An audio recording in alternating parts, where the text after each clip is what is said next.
Hey YouTube, it's August 20th, and like I said in my last video, I'm currently back at school. I'm here early because I'm helping with freshman orientation, and so right now I'm going through like a training process for how to help out at orientation. It's about a week long, so it's been really fun so far. We've done like a whole bunch of different things, like we talked about sexual assault, and because one of the things we do with the freshmen is like present about sexual assault, and so we learned sort of like techniques for doing that, and also just about like sexual assault generally, which wasn't the most fun thing we've done, but it was like an interesting conversation, and everyone's really nice, so that was good. And then we went and did a community service project, because that's something else we do with our orientation groups. And a lot of times the projects end up being like gardening type of things, which isn't my favorite kind of community service, but I was surprised because what I ended up doing was going to this organization that works with immigrants, and they host they call them talk times, where you talk with people who are studying English as a second language and just have a conversation with them. And it was really cool because that's like the kind of work I'm interested in doing is immigration. So I absolutely loved it, and I actually kind of want to go back and keep volunteering there.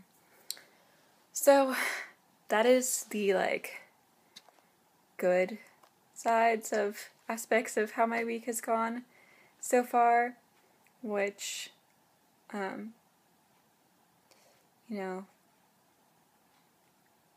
don't sorry, my mind is just going all over the place right now. I'm really spacey. And that's because physically I'm not doing so well. I woke up yesterday and my ear was completely plugged up, which happens to me about twice a year. I just get a crap ton of earwax in my ear, and it will not come out no matter what I do, and I have to go to the doctor and get them to clean it out. So I ended up having to go to urgent care to do that because hiccup. Our student health center isn't open yet, so I had to do that today, and it was kind of embarrassing because I was just my ear is driving me crazy, and so a woman who sort of oversees the program I'm doing drove me there and back, and that was really nice, and she was really nice about it. But it feels so much better now, and I can actually hear it in my right ear, so that's good.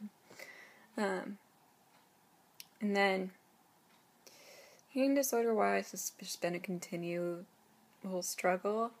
The really weird thing is that I am so fully aware of the fact that I'm kind of on the brink of relapsing or just going down that path, because for a while, like I've said, my appetite has been really poor, and I think my appetite's actually getting better, but now the eating disorder voice is starting to kick in, and is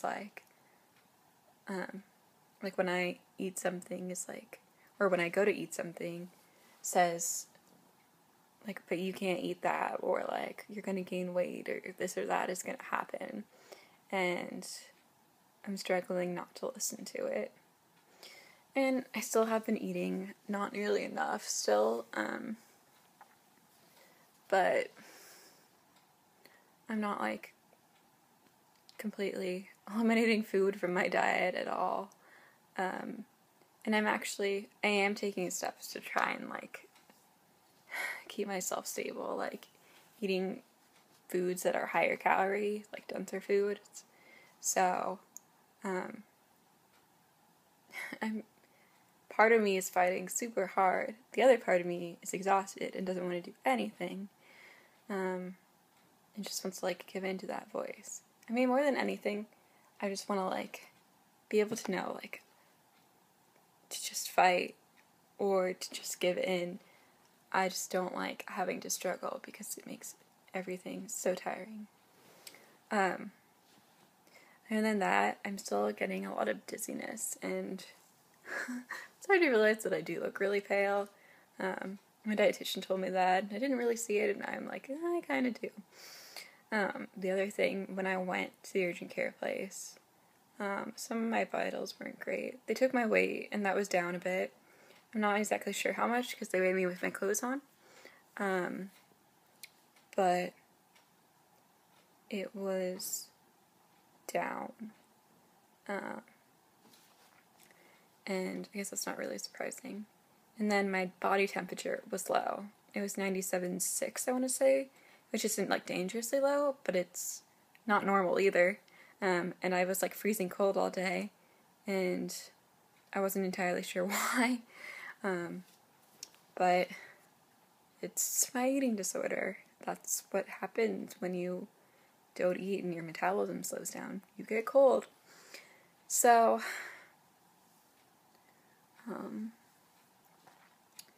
yeah. And then my respiratory rate was also pretty low. It was like 14, which is below average. And I've been kind of getting like out of breath or like having a little bit of trouble breathing. So it's not good.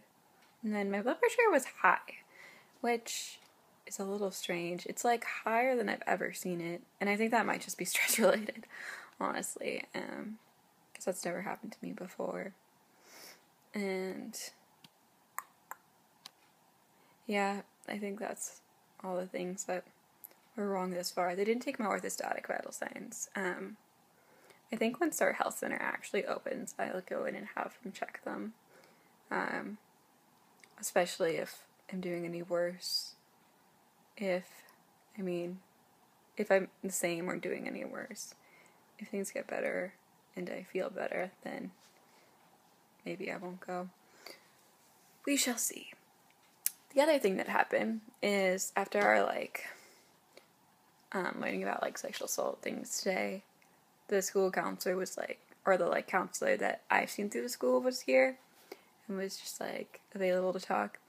And so I ended up calling her and was like, I don't have to talk about what we were learning about or sexual assault related, but I'm struggling really badly, and I was wondering if I could talk to you. And I did, and she was really nice. And some other things she said helped a little bit. I'm also probably going to Skype with my therapist tomorrow. I was supposed to Skype with her tonight, but it didn't happen because I went to urgent care instead and got my ear stuff all figured out. But I think I'm going to talk to her again tomorrow. The only thing is I have to leave an activity early in order to do that. But I feel like it's something that I need to do. And the healthy part of me knows that. And is strong enough to, ask the person in charge if I can do that. Because I want to be able to do what I'm supposed to be doing, as in learning that freshman orientation and then going through orientation as well as I possibly can, and that means being mentally competent. So I think they'll understand. I mean, it's not it's I would have to leave half hour early from something, and that's the only thing I would miss. So I think it won't be a big deal. It's always really scary for me to ask for help. And I think struggling so much lately and asking for help so much has been a really humbling experience. And also really, really frustrating. And I just feel really ashamed because I've been struggling with this for 6 years, I think. And I've spent 5 of those years in and out of treatment centers. My parents have spent thousands of dollars, and I still can't get my shit together, and I'm ashamed of that, and I wish I could just get over it, or like, you know, wave a magic wand and have it go away. Because I'm sick and tired of it. And for some reason, that's not enough to get over this. So, yeah, that's all I can say so far. I wish I could be more proud of the fact that I'm fighting as hard as I am, but more than anything right now, I just feel like a failure, because I'm not doing well. Anyways, that is my kind of bleak update, but just know that I haven't given up on recovery. I'm just having a harder time right now, and I'm doing my best to get through it. That's all I can say. I'll make an update, maybe after I talk to my therapist or someone, and let you know how it goes. Alright, good night.